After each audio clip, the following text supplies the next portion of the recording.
Rencontre Alcor 2017. Cette année, c'est sur le thème de la conscience. On va lui mettre tout le temps. C'est le thème général. C'est la conscience, on pourrait dire la conscience avec un C majuscule, et les consciences, conscience avec un C minuscule. Hein. Donc ça va être le thème global de réflexion de notre journée, qui va se dérouler d'abord avec une conférence faite par Roger, qui va nous entraîner dans la genèse de la conscience, qu'il va relier à la volonté de vivre.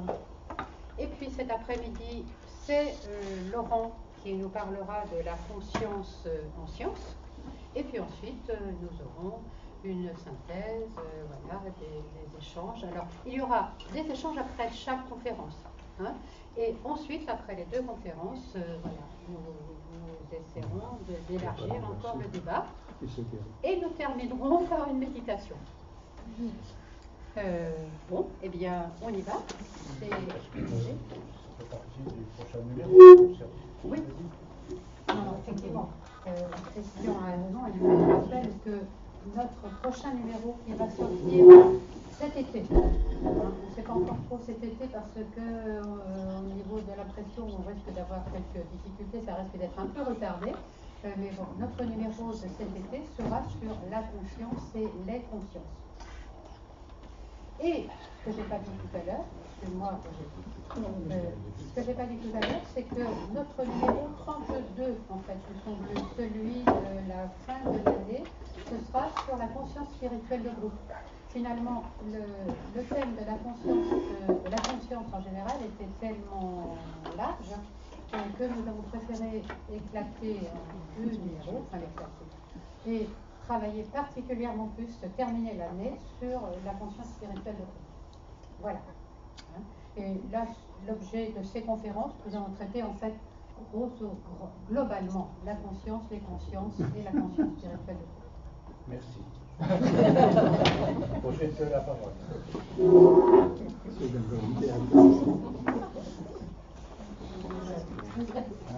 Est-ce que je peux avoir le premier schéma ? Voilà, alors en introduction, je voudrais tout d'abord essayer de définir un petit peu ce qu'on appelle la conscience au travers des textes spirituels. Alors je pense qu'il y a à l'heure actuelle deux entrées. La première, c'est celle qui est résumée ici et qui donne comme définition de la conscience l'espace entre l'esprit et la matière.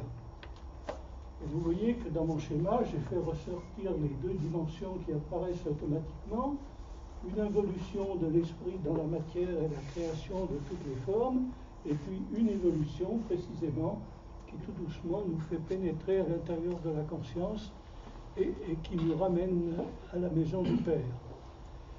Alors, cette définition est parfois présentée avec d'autres termes. On trouve le mot d'intelligence aussi que l'on donne comme un intermédiaire entre l'esprit et la matière, le mot d'âme, évidemment. Nous retrouverons ces thèmes et nous les localiserons et on les définira les uns par rapport aux autres, enfin en tous les cas dans le cadre de ce que je vais vous présenter. Et le point où je voudrais insister tout particulièrement au départ, parce que je crois qu'il est fondamental, c'est ce rôle de la matière qui intervient dans ce phénomène de conscience. Matière vue sous son angle à la fois physique dense, mais aussi sur le plan éthérique.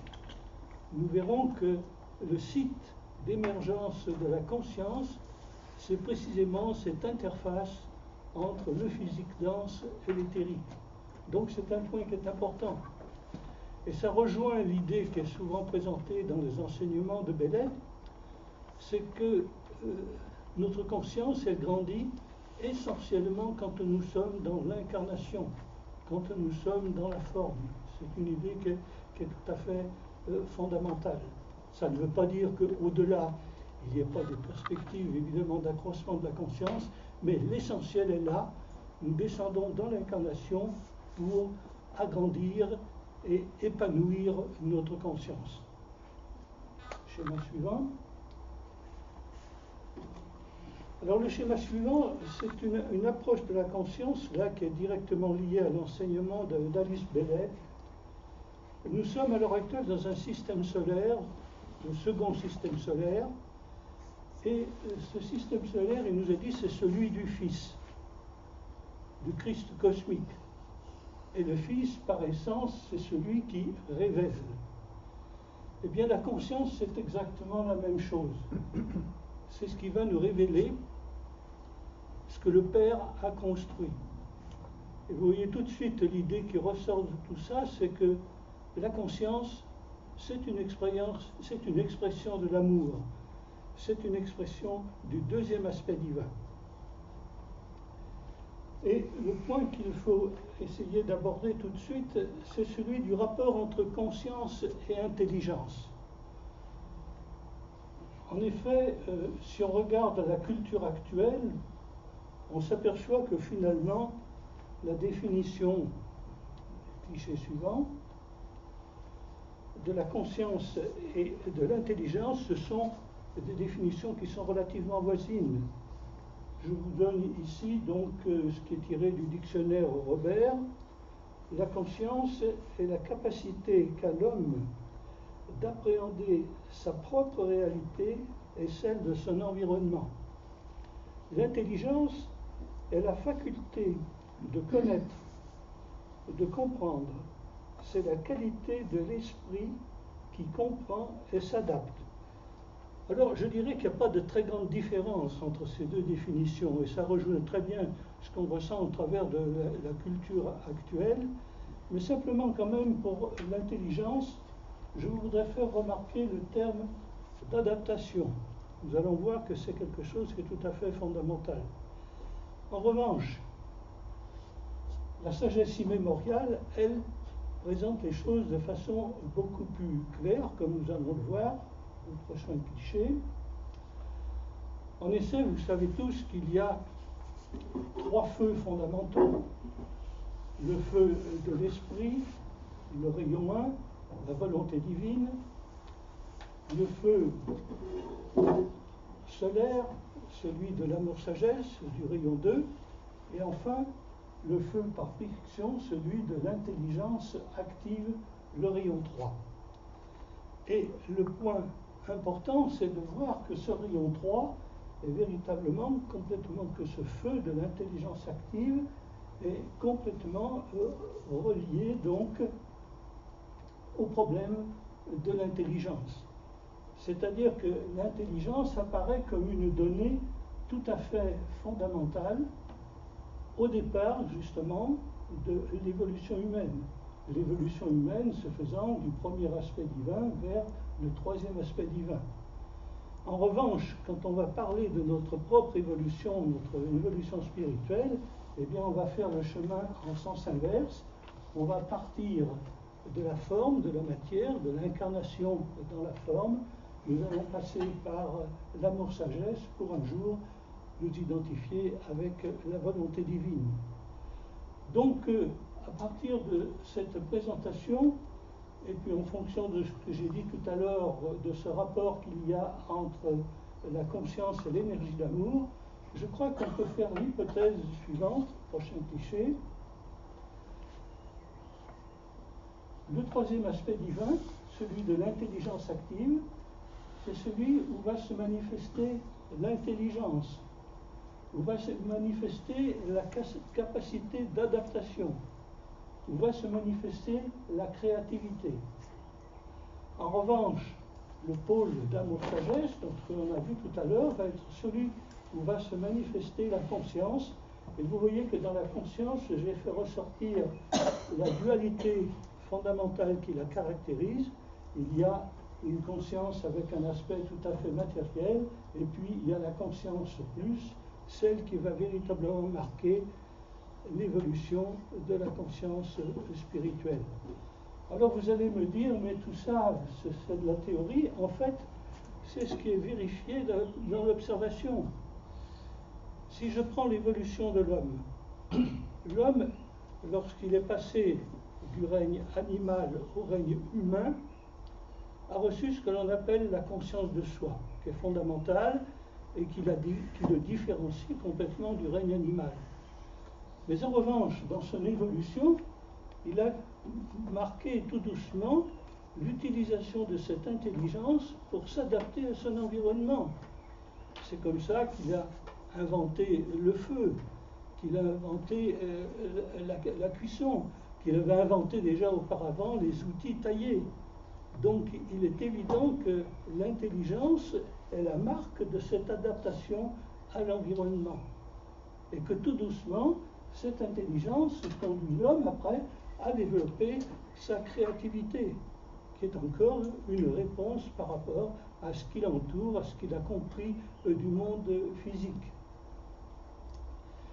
Si je prends, et puis évidemment, dans son évolution, l'homme après arrivera à cet état de conscience que nous évoquerons, et notamment à cet état de conscience spirituelle qui est pour l'instant sa grande particularité. Si je prends maintenant ce qui s'est passé à propos du règne animal, sur le plan scientifique, depuis une vingtaine d'années, on a découvert que les animaux pouvaient avoir une activité d'intelligence et d'adaptation tout à fait extraordinaire. Si je prends par exemple le cas des céphalopodes, alors les céphalopodes, c'est les pieux, excusez-moi, le nautile, le calmar, etc. Ce sont des animaux qui vivaient depuis 600, 800 millions d'années. Ce sont des invertébrés, donc faits de masse gélatineuse. Ce sont des espèces où la capacité nerveuse, c'est-à-dire le nombre de neurones, est quelque chose qui est très réduit. Et pourtant, des travaux qui ont été faits justement ces 20 dernières années ont montré que ces animaux sont capables d'une capacité de manifestation d'intelligence d'adaptation absolument extraordinaire. Ils peuvent subir des apprentissages, ils sont capables de faire des phénomènes de se cacher, de se replier. Ils sont capables d'avoir donc une forme de sensibilité. Et il est évident que maintenant on commence à découvrir toute cette capacité que possèdent les animaux. Autre domaine qui est très étudié, c'est celui des oiseaux. Et notamment, on a découvert que, par exemple, les poules qu'on considérait un petit peu là comme n'importe quoi, mais sont capables d'une forme d'intelligence tout à fait extraordinaire. Elles ont un langage où elles ont 24 sortes de cris pour communiquer avec les autres poules. Elles sont capables d'empathie. Et si vous regardez le comportement des coqs, il est lui aussi tout à fait extraordinaire. Le coq est fait pour protéger les poules vis-à-vis des prédateurs, notamment de l'aigle qui va venir d'en haut, ou du renard qui va venir au voisinage du poulailler. Eh bien, lorsqu'un coq observe l'un de ses prédateurs, il prévient les poules. Mais s'il y a autour de lui un autre coq qui peut être un compétiteur sur le plan sexuel, il ne le prévient pas. C'est incroyable. C'est incroyable. Et bon, je pourrais citer maintenant aussi les très nombreuses expériences qui ont été faites avec les pies, les perroquets, etc. Il n'est peut-être pas étonnant de trouver que ce monde des oiseaux est un monde très, très particulier. Il ne faut pas oublier que dans l'évolution, lorsqu'on considère l'évolution spirituelle, les oiseaux sont la porte d'entrée pour les devas, notamment les devas qui sont moins avancés que l'homme, pour pénétrer dans l'évolution biologique et de là pouvoir passer par le stade humain. Mais en tous les cas, il est certain qu'ils sont capables d'une capacité d'intégration qui est tout à fait étonnante. Et quand on arrive, par exemple, au niveau des chimpanzés, eh bien, on commence à constater que déjà, il y a un passage de l'intelligence, donc d'adaptation, à des formes de conscience qui sont encore très rudimentaires. Donc, vous voyez, ce schéma obéit véritablement à ce que l'on peut observer dans la nature. Il est évident que le développement de la conscience c'est quelque chose qui fait aspect au troisième divin, qui va intervenir avec le deuxième aspect divin pour enfanter véritablement de la conscience sur le plan spirituel. Et alors, dernière remarque que je voulais faire, je vais avoir le schéma suivant, c'est qu'en ce qui concerne les animaux, il ne faut pas oublier qu'ils n'ont pas passé le stade de l'individualisation. L'individualisation dont j'ai évoqué tout à l'heure le cas pour l'homme, c'est le fait que l'homme a une âme qui lui est particulière. Or, il n'en est rien. Au niveau du règne animal, on a ce que l'on appelle un âme-groupe. Et là, les valeurs que je vous ai données, eh bien, elles sont tirées de l'œuvre de Lorenzi, La Pierre des Sages. Et vous voyez que pour les animaux qui sont très proches de nous, qui sont relativement dans la domesticité, eh bien, on a des âmes-groupes qui sont de quelques éléments. Et alors, on peut se poser la question de savoir que, justement, qu'est-ce qui s'exprime dans cette intelligence animale, là, qui n'est pas encore individualisée? Eh bien, il est hautement probable que c'est l'âme-groupe elle-même qui participe à l'expression de sa propre nature au travers, donc, des animaux. Bon,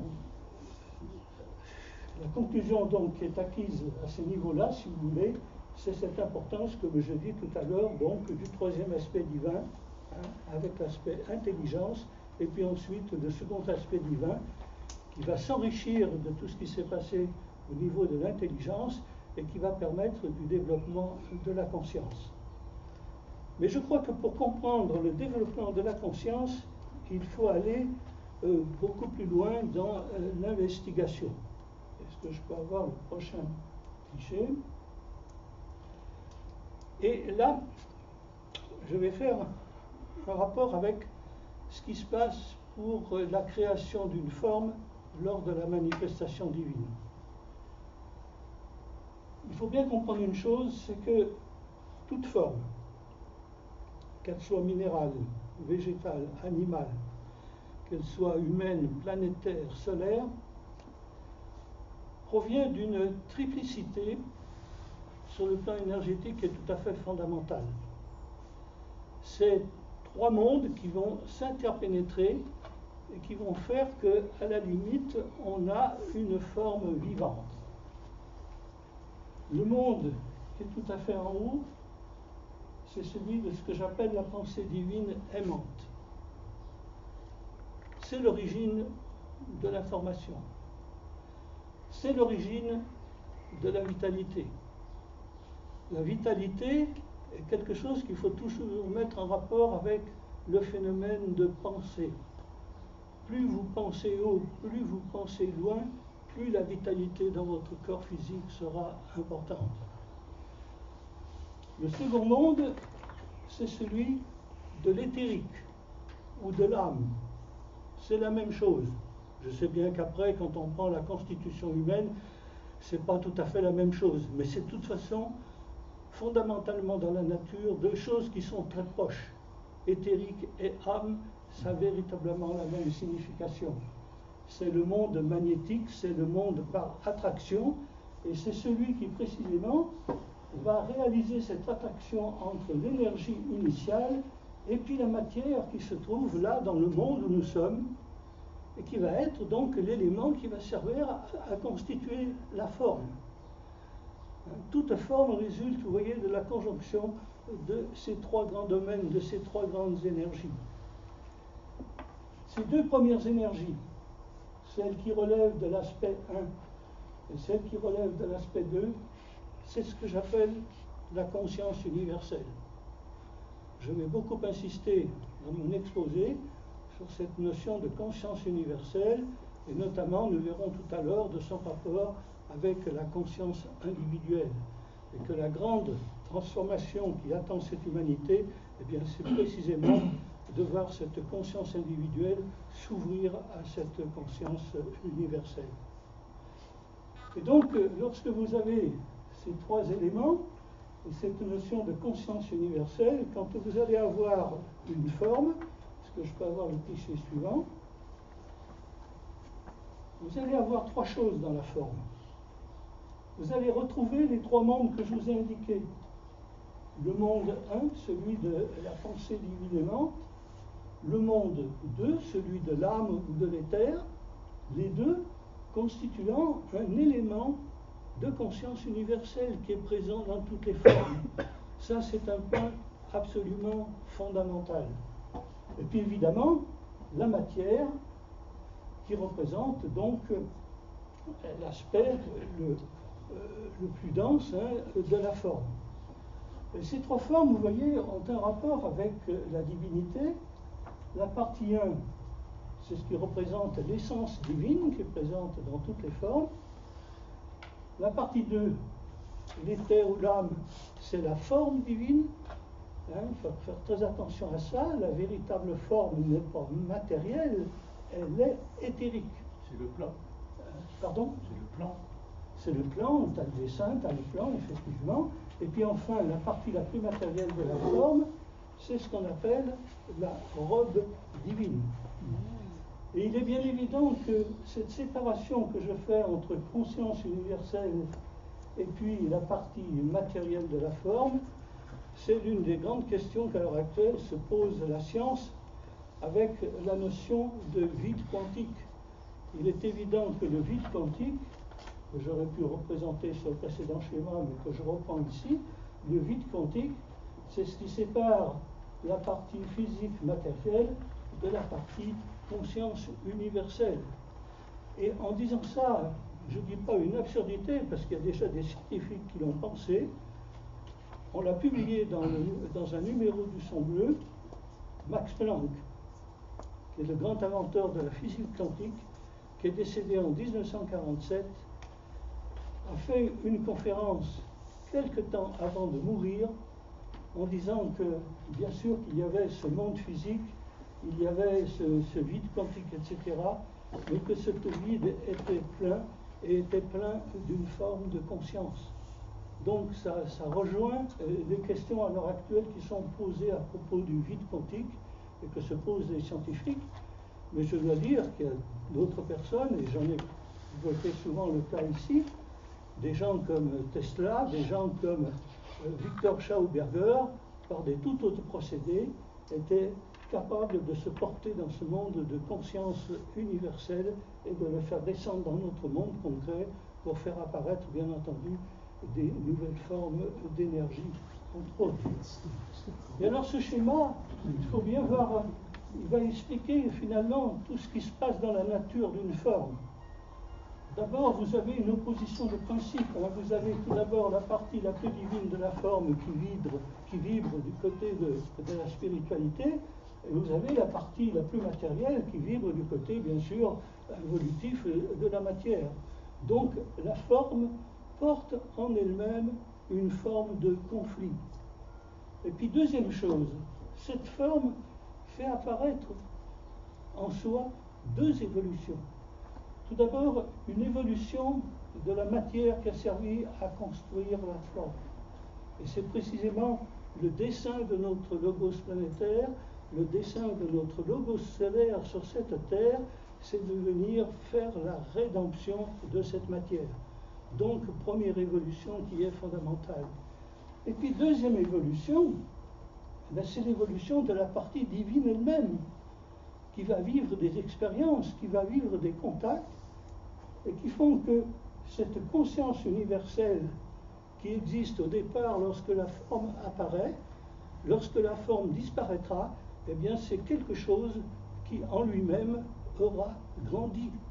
Et que finalement, cette grande synthèse des formes que je vous montre, c'est une façon de faire descendre la conscience universelle qui se trouve dans les plans subtils, de la faire descendre au plan concret. Ou si je m'exprime plus simplement, de faire descendre le ciel sur la terre. Est-ce que je peux avoir le cliché suivant? Alors, ce que je vous présente, bien évidemment, c'est des choses qui ont été ressenties par Alice Belem, et notamment dans le petit ouvrage qu'elle avait écrit, qui s'appelle « La conscience de l'atome », qui est un ouvrage que vraiment je recommande à tout le monde. Vous retrouvez dans ce petit livre l'essentiel de ce qui est développé et enseigné dans le traité sur le feu cosmique. Et dans ce petit livre, elle a écrit dans chaque atome, l'univers tressaille, dans chaque atome de l'univers, excusez-moi, tressaille un fragment de conscience universelle. Ce que je vous expliquais tout à l'heure et qui est fondamental. Dans le même livre, elle écrit d'ailleurs, quelle que soit la particule de matière élémentaire auquel vous pouvez avoir accès, il y a toujours là un fragment de conscience universelle. Eh bien, cette idée va être reprise par Teilhard de Chardin, exactement dans des termes un petit peu différents. Teilhard de Chardin va dire, lui, toutes les fois que vous avez une forme matérielle, il y a toujours un élément d'esprit qui est présent ici. Hein, c'est la même idée. Et surtout, il va écrire, la matière est source de révélation. Parce que sans secousse, sans tonnerre, la flamme, donc le feu, a tout illuminé par le dedans. Et c'est ça qui est fondamental. Nous allons voir justement qu'est-ce qui se passe à l'échelle moléculaire qui fait que l'apparition d'une forme, eh bien, c'est lié à un feu, et que ce feu, c'est un élément de cette conscience universelle dont j'ai parlé tout à l'heure. Est-ce que je peux avoir donc le cliché suivant? Alors voilà ce qui se passe au niveau cette fois de la création de la forme. Là, au plus bas qu'on puisse être de la création de cette forme. Cette forme, elle a une pensée divine qui est représentée par le rayon 1 et le rayon 2. Et cette pensée divine, bien entendu, apporte l'information qui va être impliquée dans la constitution de cette forme. Cet impact se fait dans la matière éthérique. Et puis par ailleurs, vous avez la matière tangible, la matière dense, qui va servir à la constitution de la forme. Et lorsque vous avez ces trois rayons fondamentaux, le rayon 1, le rayon 2, le rayon 3, vous avez l'apparition de la vie.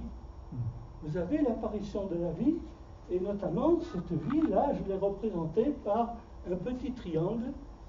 Et ce petit triangle, il est à l'intérieur du centre basal. Hein, si je prends le cas chez l'homme, le centre qui est tout à fait à la base de la colonne vertébrale. Ce centre est un centre, c'est une caverne de feu. C'est le feu de la matière. C'est véritablement quelque chose qui est tout à fait fondamental. Et les orientaux, vous savez, ils ont dit, bon, il y a un être vivant, c'est un serpent. Je pense que c'est une métaphore, ce n'est pas un serpent. Mais il y a effectivement quelque chose de très vivant qui va monter dans un mouvement hélicoïdal tout au long de la vie, tout au long de la colonne vertébrale éthérique. Et ça, c'est une réalité tout à fait expérimentale. Et donc, vous voyez que ce centre basal, qui est aussi appelé le centre de volonté, le centre d'action, hein, qui est fondamental, c'est celui qui apporte l'énergie de vie, là, qui va stimuler les choses. Ce centre basal est à l'interface de la partie matérielle et de la partie éthérique. Dans le corps énergétique, c'est le seul centre qui a cette structure.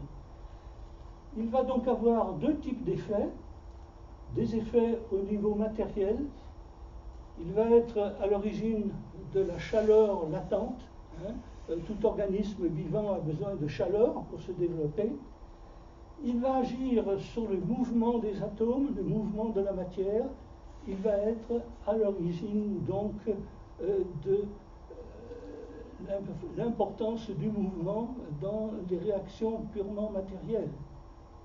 Et puis par ailleurs, au niveau de la colonne vertébrale éthérique, il va être la source d'un triple feu, hein, parce que c'est un triangle, hein, il y a trois éléments.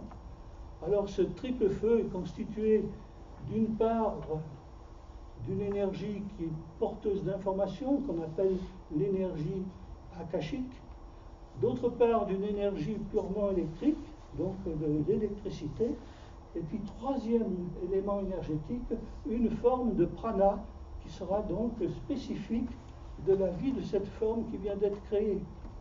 Et en même temps que tout ceci se passe au niveau du centre basal, le soleil apporte l'énergie pranique qui va soutenir cette vie qui vient d'apparaître.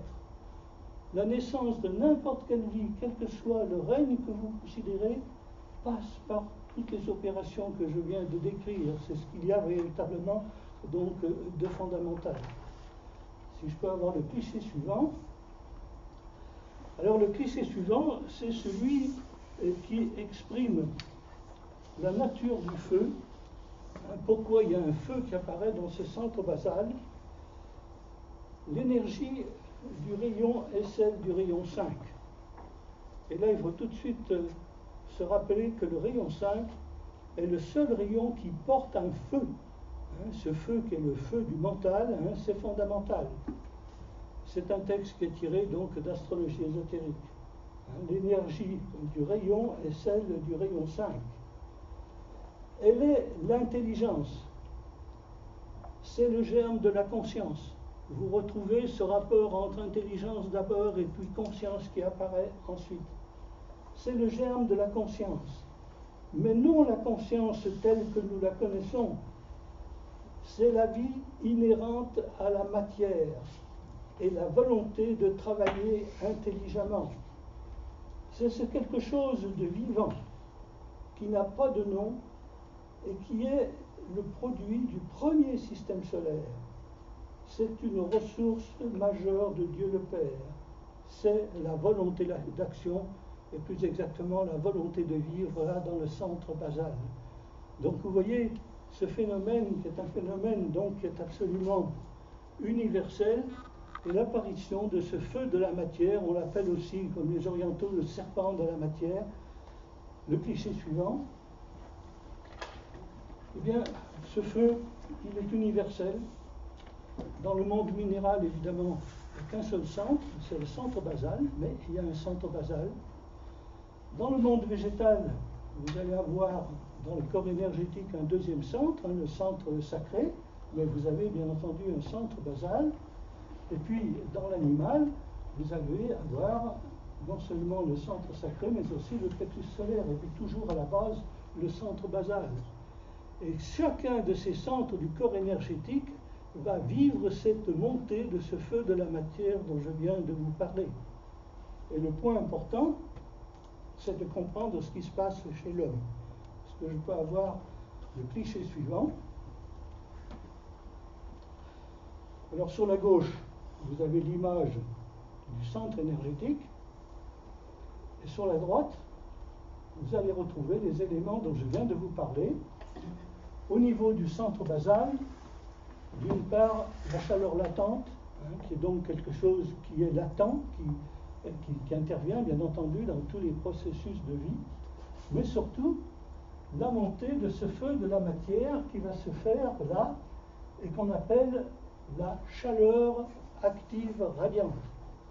Ce terme de chaleur active radiante est vraiment quelque chose de très important qu'il faut retenir. On parlait tout à l'heure du traité sur le feu cosmique et quand on a étudié le bouquin, j'ai découvert une petite note du tibétain où il dit, mais vous savez que quand vous regardez les millions d'étoiles qui sont là, ce sont autant de manifestations de cette chaleur active radiante. C'est-à-dire que toutes les lumières que vous voyez dans le ciel, ce sont des manifestations de la vie divine dans la matière. Donc voilà, c'est de cette façon d'ouvrir les choses là pour comprendre l'universalité de tous ces phénomènes.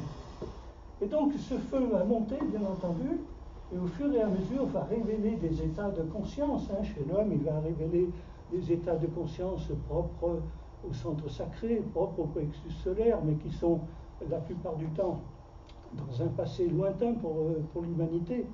Je parle au plan physique. Si j'évoquais le plan émotionnel, ce ne serait pas du tout la même chose.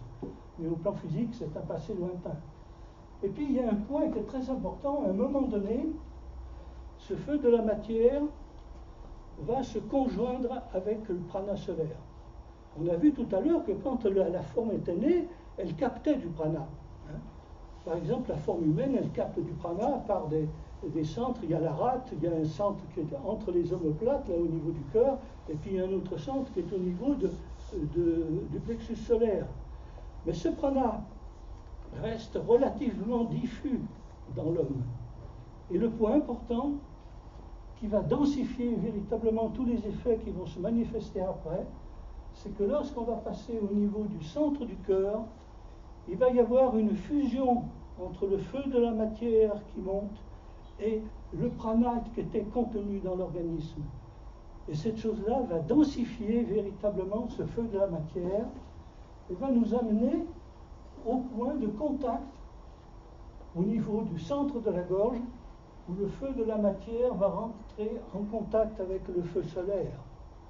Et là, la décharge énergétique qui va se magnifier, qui va se manifester, va correspondre, si vous voulez, à une évolution de l'être humain sur le plan spirituel qui est importante. Cette rencontre avec le feu solaire, le feu de l'âme, eh bien, commence déjà à se manifester au niveau de la première initiation christique. La naissance d'en haut est le premier point de rencontre entre ces deux feux. Et puis elle va s'accélérer de plus en plus avec la deuxième initiation, la troisième initiation, etc. Et puis plus tard, ces deux feux qui se seront conjoints, le feu de l'âme et le feu de la matière, vont rencontrer le feu de l'esprit. Et là, vous aurez le brassage immense qui fait que l'homme sera libéré des saints plans de son évolution et sera devenu un maître de sagesse. Donc vous voyez le processus énergétique qui est très important et qui accompagne toute notre évolution spirituelle et donc l'évolution de notre conscience. Alors ce qu'il faut dire, c'est que le feu de la matière, avant qu'il se soit fusionné avec le feu du prana, c'est le feu des règnes qui sont en dessous de nous. Le règne minéral, le règne végétal, le règne animal vivent sur le plan énergétique à partir de ce feu. Pour l'homme, c'est le feu qui l'accompagne tant qu'il est au plan physique et au plan émotionnel. Mais à partir du moment où il entre, et c'est pour ça que tous les événements que je viens de vous raconter se passent au niveau de la gorge, à partir du moment où il entre justement dans cette dimension mentale, eh bien, c'est d'autres feux, c'est d'autres énergies qui vont se manifester, et notamment l'énergie du feu solaire, dès la première initiation. Les choses vont s'accroître au niveau de la deuxième et de la troisième initiation, mais dès la première initiation, il y a cette signature-là qui est présente donc dans les énergies qui sont disponibles chez l'homme. Alors voilà, c'est donc cette évolution fondamentale que je tenais à vous raconter là, au niveau de l'homme, parce que je crois qu'à partir du moment où on l'a compris, eh bien, elle réunit finalement tous les éléments qui permettent de saisir le développement de la conscience. Le développement de la conscience, c'est la montée d'un feu. Et d'un feu qui est d'autant plus douloureux qu'il est à la base et qui va tout doucement, donc, s'épanouir, je dirais, peut-être de façon plus douce et de plus sereine au fur et à mesure où il monte vers les éléments spirituels. Est-ce que je peux avoir... Alors, il ne faut pas perdre de vue, bien sûr, l'évolution de la conscience.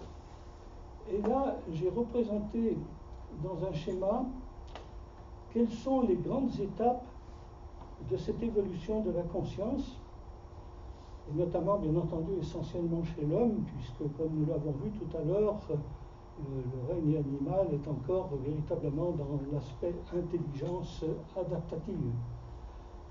Alors je crois que l'évolution spirituelle, elle commence à la charnière, là, de l'aspect négatif et de l'aspect positif. C'est fondamental.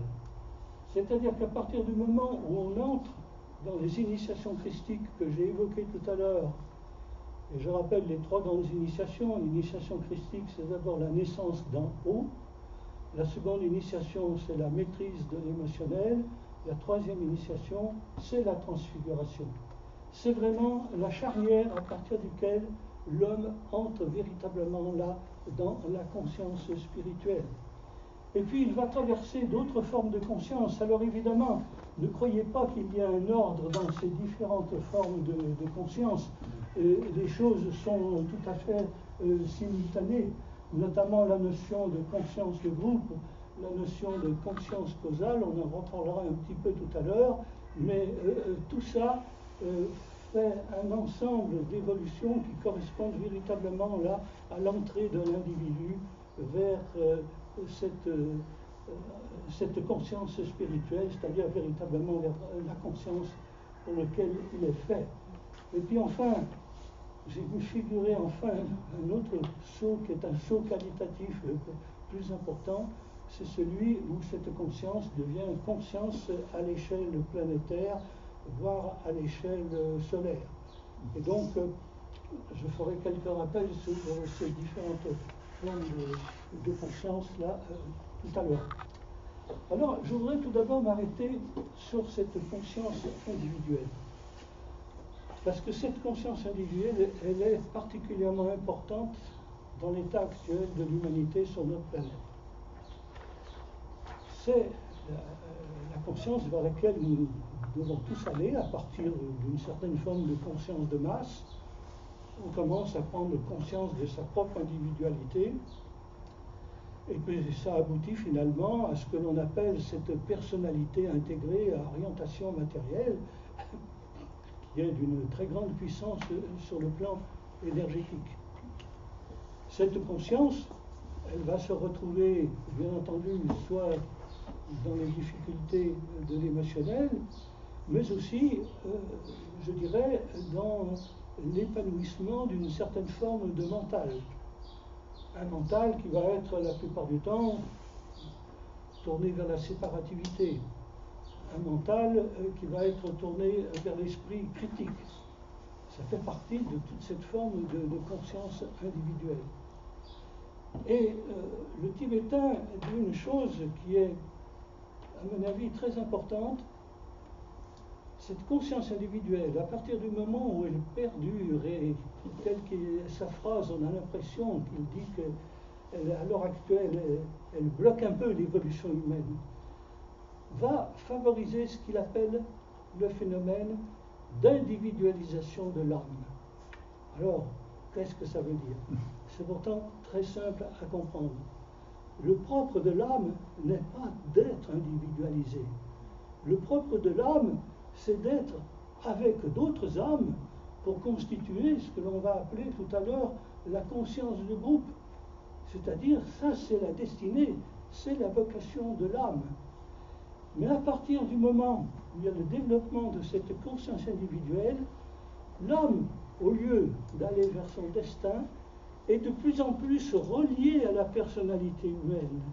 Elle est complètement identifiée avec cette personnalité.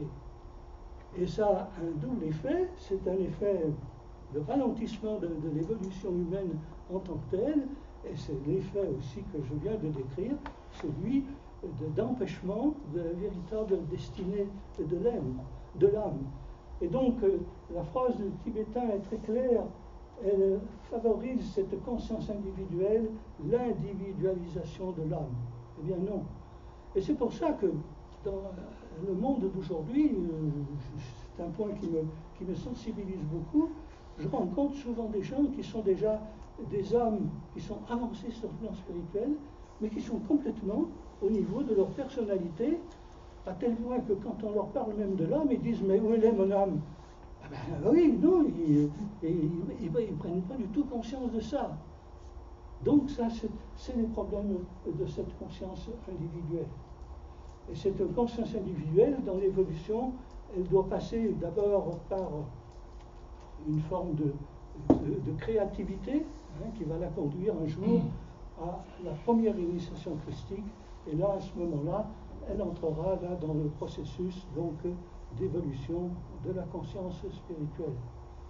C'est un point capital, ça, dont on pourra discuter, et Matt a beaucoup de choses à dire sur cette notion-là de conscience individuelle, mais qui est très, très prégnante aujourd'hui dans notre civilisation.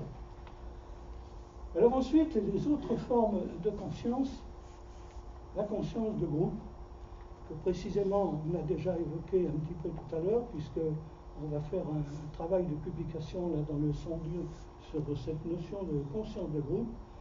Ça, c'est un processus de la destinée humaine qui est tout à fait fondamental.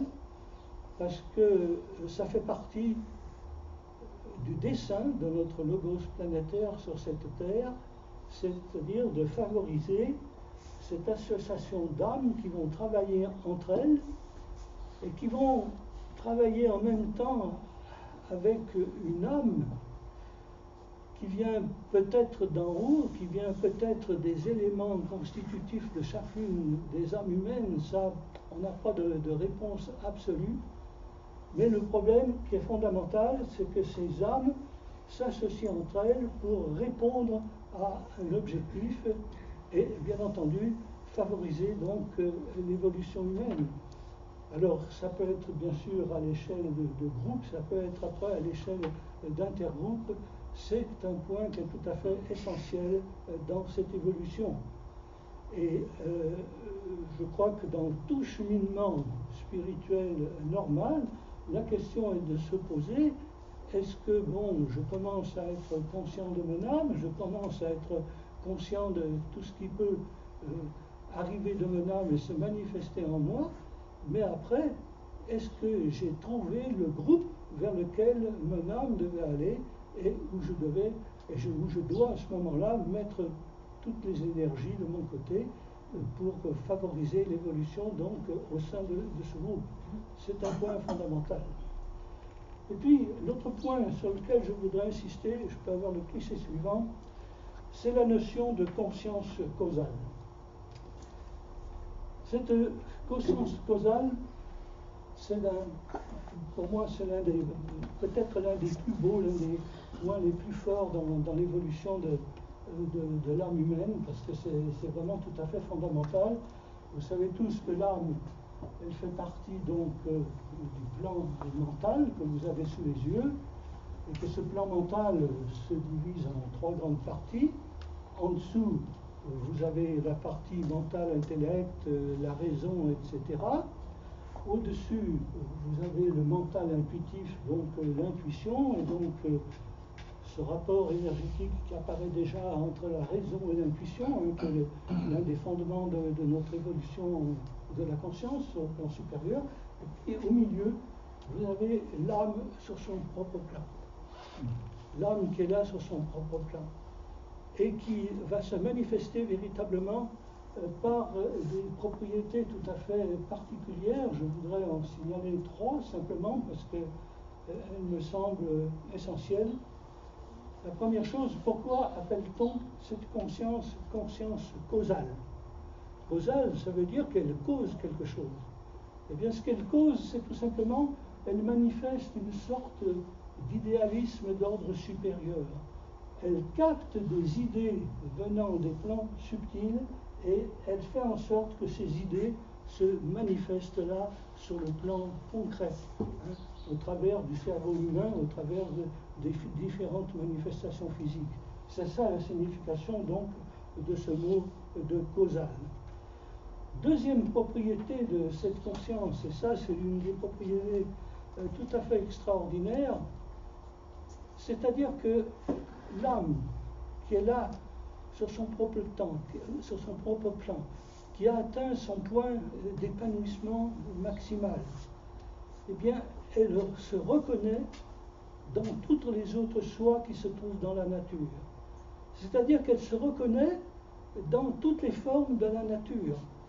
Et ça va se manifester, j'ai eu des témoignages comme ça, de personnes qui arrivent à voir la lumière qu'il y a derrière une plante, derrière un animal, etc. Et qui est une manifestation du second aspect divin. Donc, le soi qui est là dans cette conscience se reconnaît là comme lui-même dans toutes les formes de la nature. Et puis il se reconnaît, y compris dans les âmes qui ne sont pas incarnées.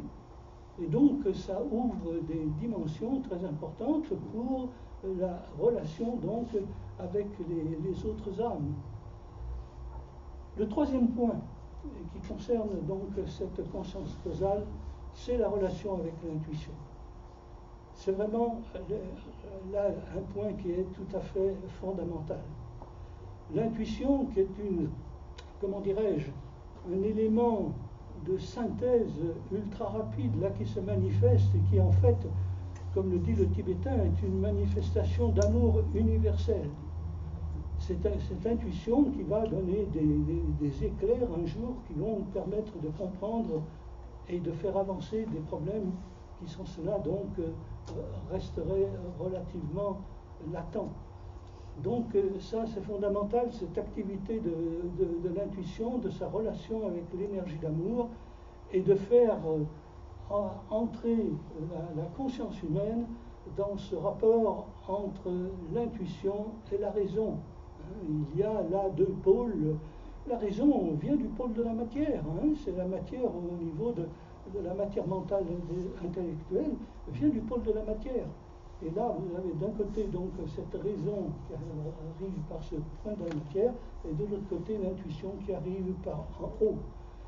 Et donc, comme cela est raconté dans les textes, là vous avez les éléments d'une très grande décharge énergétique, que tout ça va partir, va éclater, et que notamment le corps causal va disparaître. Ce corps causal en termes de membrane va disparaître, pas l'énergie de l'âme qui au contraire va imprégner la personnalité humaine, etc. Mais c'est le signe de cette grande évolution qui apparaît au niveau donc de la quatrième initiation. Alors voilà, je tenais beaucoup à insister sur cette conscience causale, parce que il faut bien comprendre, cette conscience causale, c'est ce que nous construisons en beaucoup de vies, parce que ce corps causal, il n'apparaît pas comme ça.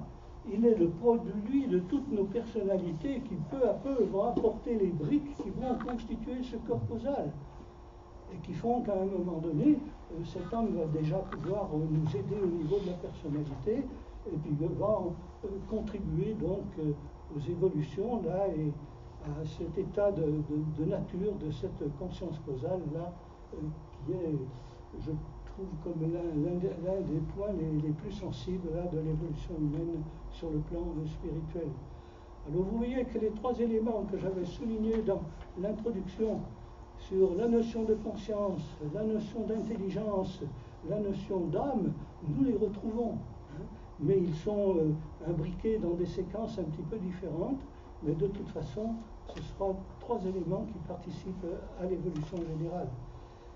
Le dernier cliché, alors c'est celui-là qui pour moi représente un saut qualitatif très important, c'est celui de cette conscience universelle et qui va se manifester là à l'échelle de la planète, qui est représenté par un symbole qui est tiré de l'œuvre du tibétain. Alors vous voyez que vous retrouvez ici le symbole du rayon 2, le rayon 2 avec sa croix, avec ces quatre éléments.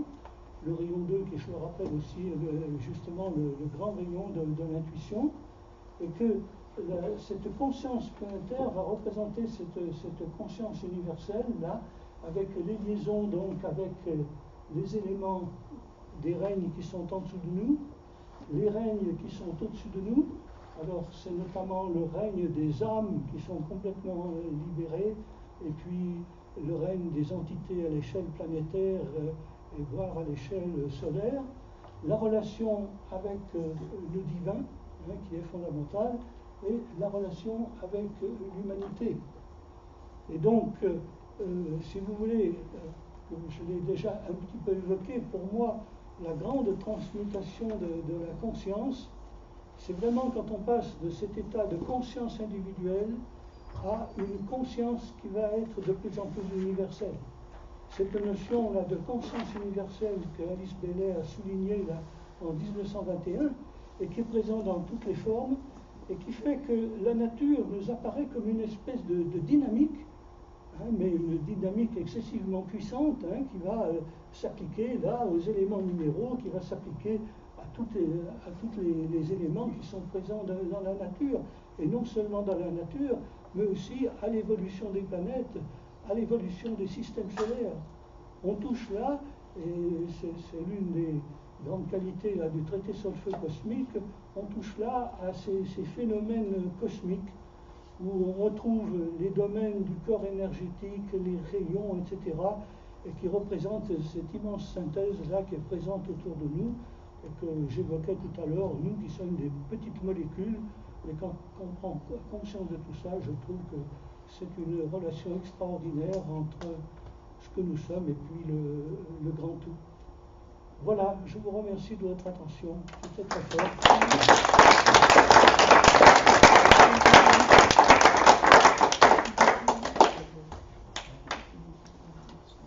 Bien, nous avons un petit temps de partage.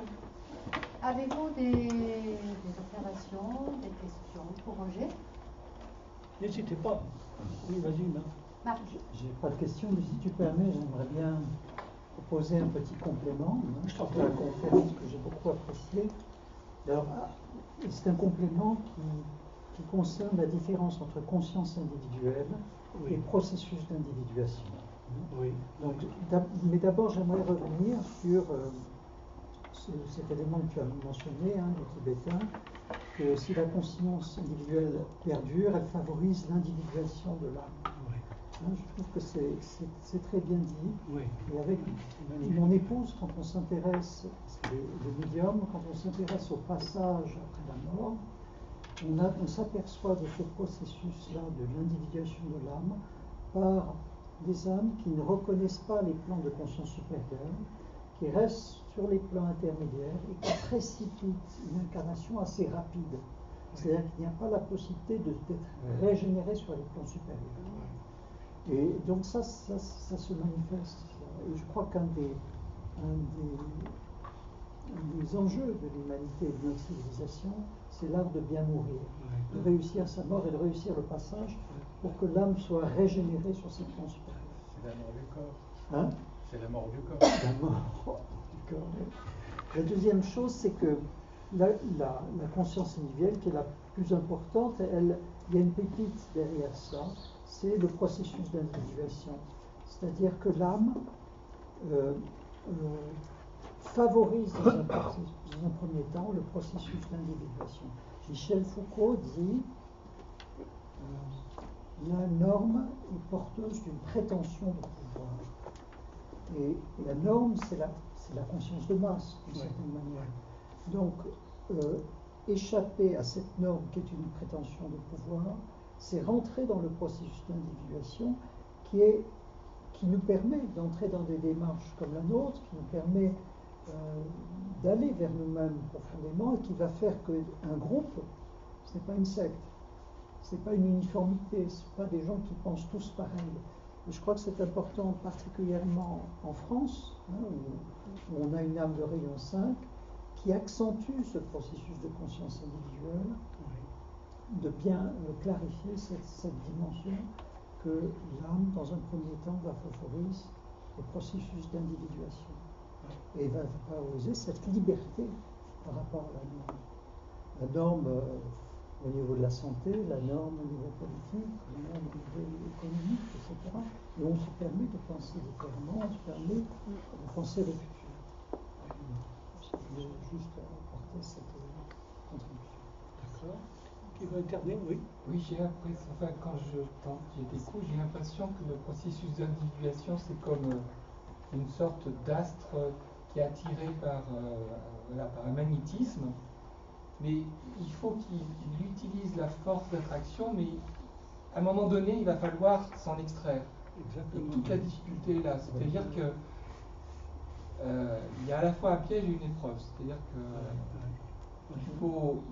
on a besoin de cette descente. C'est un attachement qui doit être renversé en détachement. Oui, mais au bon moment. C'est-à-dire qu'il y a. Voilà. Et ce que tu disais, c'est que, évidemment, on n'y arrive pas tous. Et du coup, il y en a qui se crachent.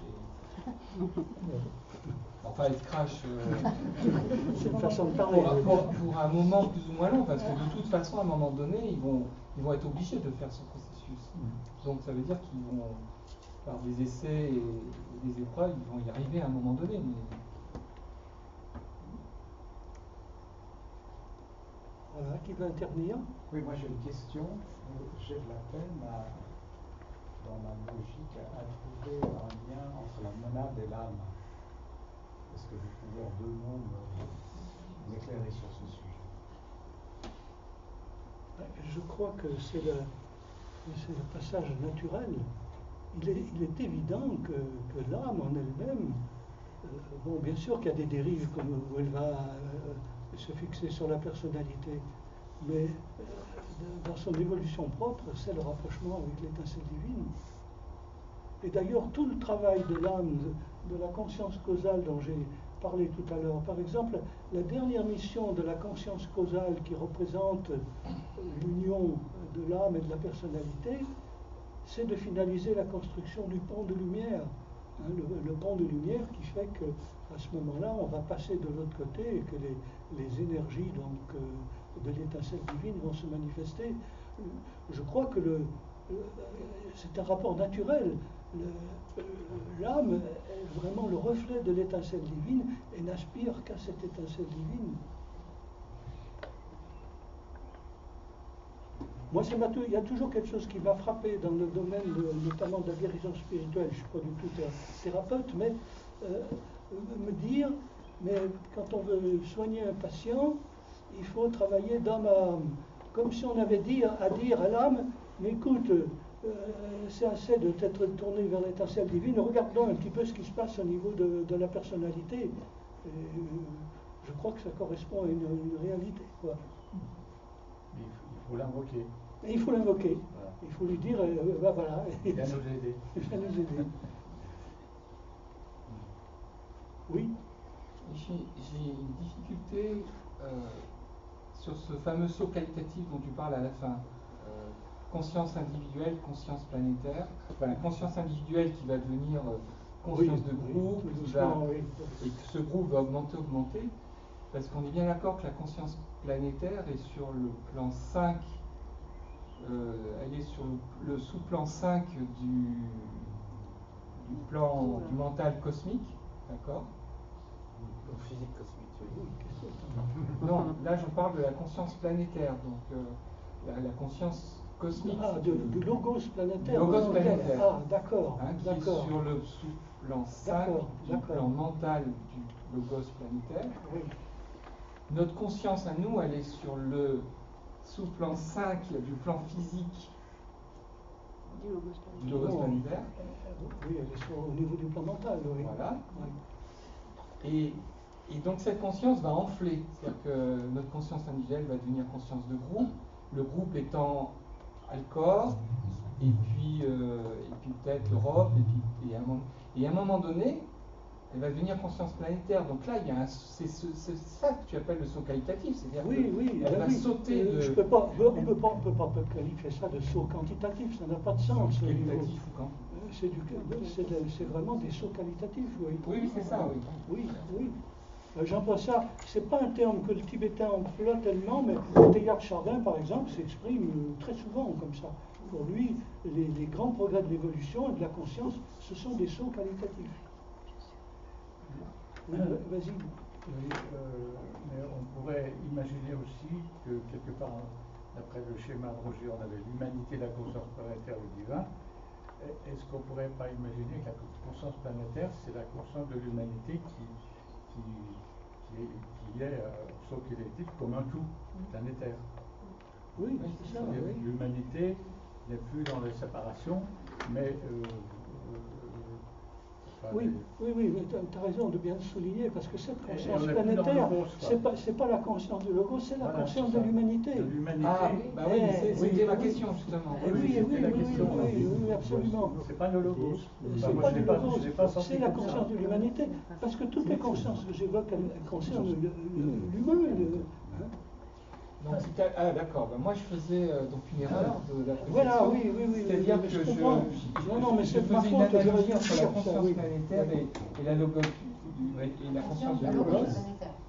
Mais à un moment donné, c'est-à-dire que la conscience planétaire, un jour va disparaître au profit de la conscience du logos. Finalement. Oui, absolument. Donc ça veut dire, c'est intéressant, parce que j'aime toujours cette chanson qui s'appelle On ira tous au paradis. Ça veut dire que finalement, cette conscience planétaire, s'il reste un seul être humain qui n'a pas fait tout ce travail et tout ce processus, eh ben, elle n'est pas accomplie. Il faut attendre que tout le monde soit dans le train, quoi. Oui, oui, oui. Peut-être pas attendre. On va pas attendre. Non, mais tu peux D'accord, mais il l'harmoniser faut en pas tant confondre la qu'individu. conscience. Oui. Oui, Roger, est-ce que tu pourrais nous dire un mot sur la fin de la conscience? Quand on commence à entrer après, avec l'Antakarana dans la triade spirituelle et qu'on tend vers la monade, on dit que la conscience telle qu'on en parle, même au niveau de l'âme, n'existe Oui, plus, bon. et qu'on rentre dans la vie. Est-ce que tu pourrais Oui, nous dire un mot de cela? absolument.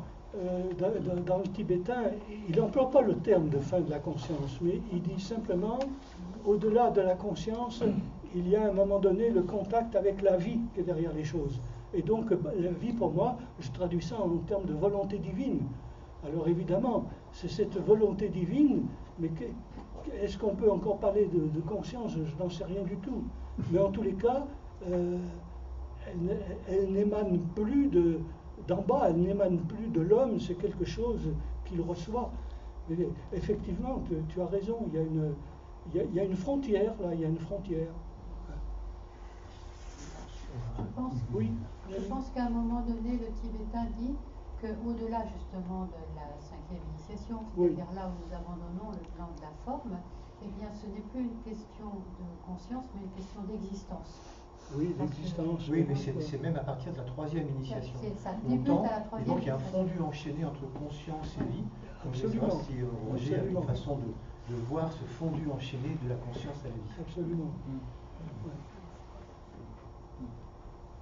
Merci Patrick. Autre question? Je trouve que cette thématique rejoint en fait la question qui était posée tout à l'heure sur la monade et l'âme. Oui. Et on peut considérer, c'est vrai qu'on se pose toujours la question de ce qui est en bas pour arriver à comprendre finalement ce qui est en haut. En fait, on part du bas et on part pas du haut. Mais finalement, à l'origine, on part toujours du haut. Donc, à l'origine, il y a quoi? Il y a l'esprit, on va dire la monade, et puis également la matière. Et le but, en fait, de l'esprit est d'apporter, en fait, ce message à la matière de sa propre vie. Oui. Pour ça, il ne va pas pouvoir le faire d'une façon directe, il le fait de façon indirecte. Oui. Il crée l'âme. Donc l'âme devient en quelque sorte l'émissaire de l'esprit pour la matière, dans la matière. Et la première loi de l'âme dit, elle est appelée la loi de sacrifice. Donc l'âme sacrifie sa relation avec l'esprit pour descendre dans la matière. Elle donne sa vie de cette façon-là, et c'est comme ça que la matière prend conscience progressivement. Comme la matière, elle est différenciée, lorsque l'âme, qui par nature a une conscience groupe, pénètre dans ce qui est différencié, ce qui est différencié va commencer à avoir de la conscience différenciée. C'est-à-dire que la conscience que l'âme donne dans la matière devient une conscience différenciée, c'est ça la conscience individuelle. Mais c'est parce que la matière est différenciée. Oui. Mais ça n'empêche pas que l'âme, sur son propre plan, reste une conscience de groupe, dont l'origine est une conscience universelle, c'est-à-dire l'esprit. Puis petit à petit, le message que l'âme veut transmettre à la matière est compris, entendu, assimilé par la matière. Et la matière commence à rejoindre la conscience de l'âme sur son propre plan. Ce qu'on appelle les 3 premières initiations. À la 3e initiation, finalement, cette conscience de la matière a rejoint complètement la conscience de l'âme. Du coup, la mission que l'esprit avait au départ par l'intermédiaire de l'âme est accomplie. C'est fait, c'est fini. Donc qu'est-ce qui reste? Puisque la matière a reçu ce message, il ne reste plus qu'à réintégrer le point originel qui était l'esprit lui-même. Et du coup, autant la conscience individuelle qui s'est fondue dans la conscience de groupe, donc la conscience de l'âme, que la conscience de l'âme qui s'est unie avec la conscience qu'elle avait développée dans la matière, ces deux rejoignent la conscience spirituelle la plus haute, qui n'est plus appelée conscience par le tibétain, mais qui est appelée identification, dans le sens où l'esprit est un avec à la fois la matière et avec lui-même.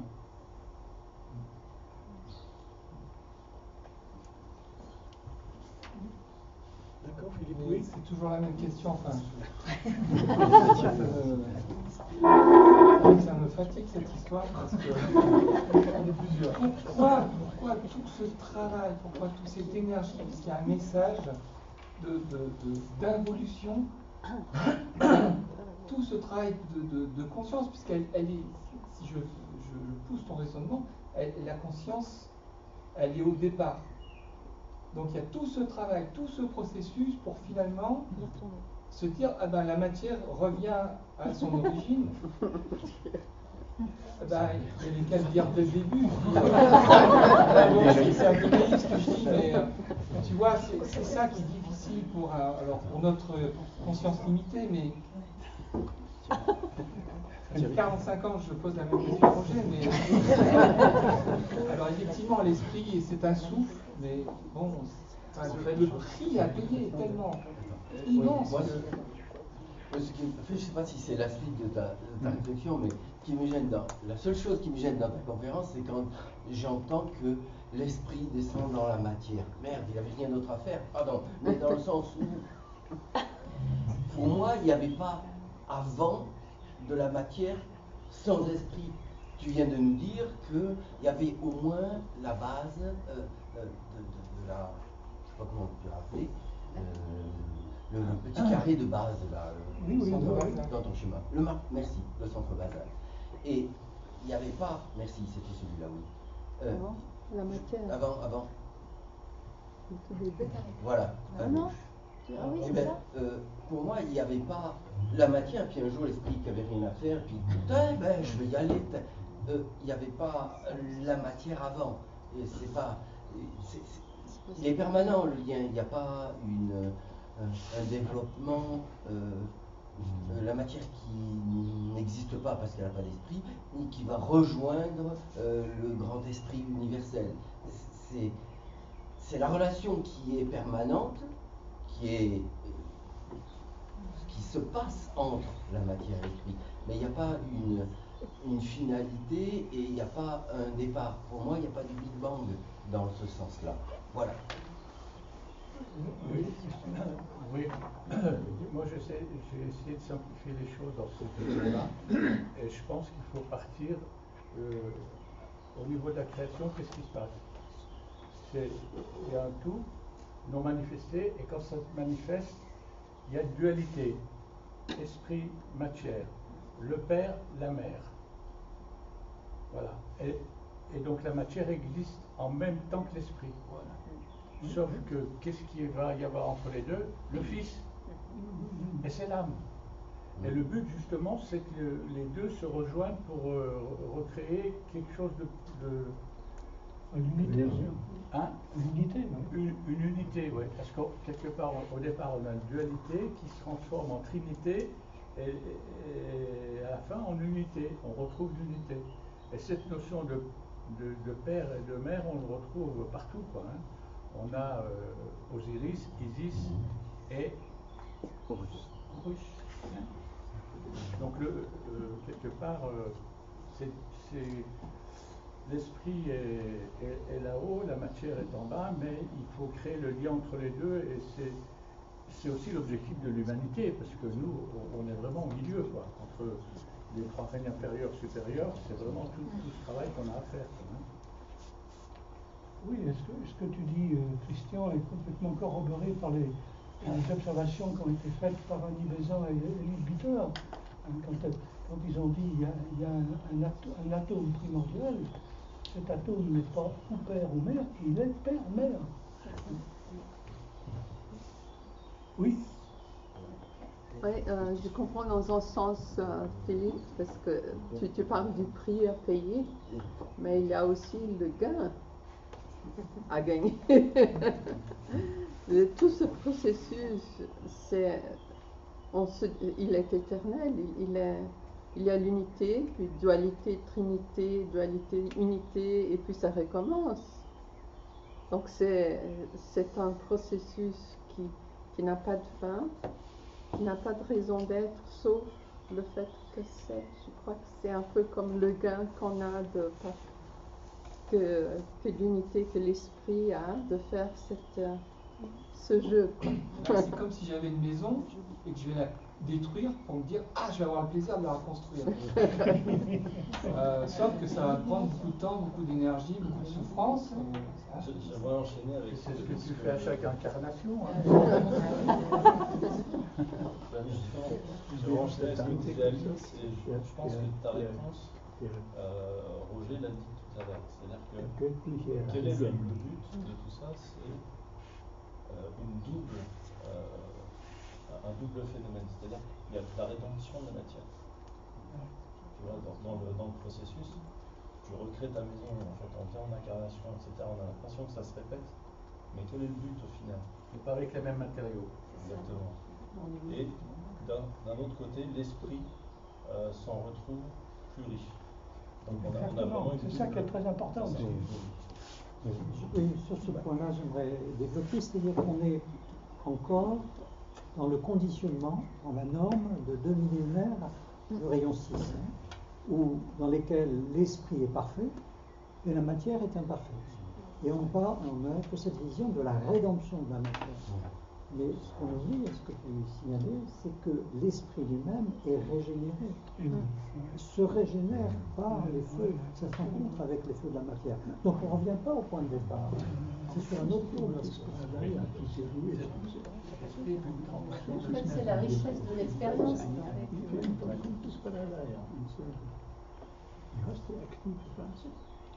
C'est intéressant cette remarque parce que, si je peux me permettre, ça veut dire, mais ça c'est une intuition que j'avais, c'est que Dieu évolue, enfin l'esprit évolue, donc il n'y a pas de notion d'absolu, parce qu'on dit Dieu est absolu, c'est l'omniscience, c'est l'omniconnaissance, mais non, dans ce processus, il s'enrichit cycle après cycle.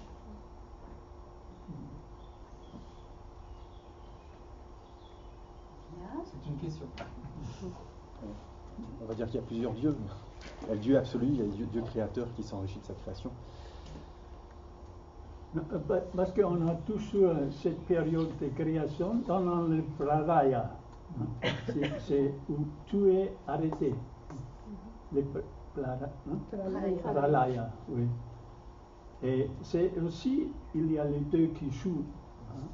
Manifestation, pralaya. Manifestation, pralaya. So,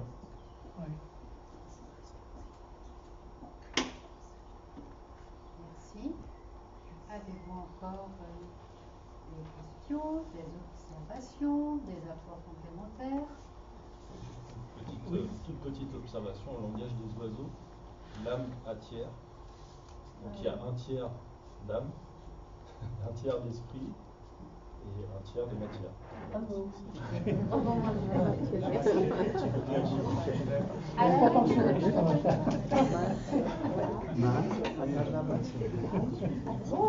Est-ce que nous pouvons nous arrêter sur ce superbe mot d'esprit? et la matière nous attend. Nous sommes pile poil. Si maman fait il a 1 heure, il est 33. Et nous reprenons à 14h. Ça va aller, 1h30? 14h. Il y a pas mal à manger ici. On va vous installer à l'ombre ou à l'intérieur, comme vous voulez.